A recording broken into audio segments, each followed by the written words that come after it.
सिंहदरबारभित्रका कुनै पनि समितिमा यो दलित समुदायको नेतृत्व छैन, कहीँ पनि। यो उपसमिति समितिहरूमा यसो हेऱ्यो भने फेरि यसो कुरा भन्दै गर्दाखेरि यो जातीय साम्प्रदायिकता भड्काउन हिँडेको भणुवा हो भनेर फेरि कमेन्ट गरिन्छ, होइन?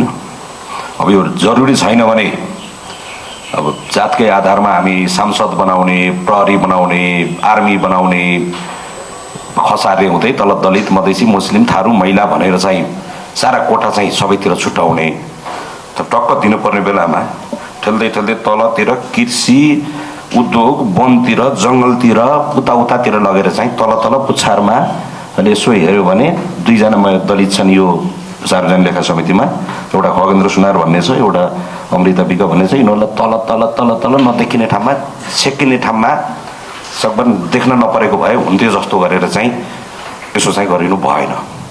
कम्तीमा चाहिँ छेकिएकाहरू पनि देखिन्छन् भन्ने चाहिँ एउटा त्यो हामीले एउटा चाहिँ त्यो सुरु गर्नु पर्यो।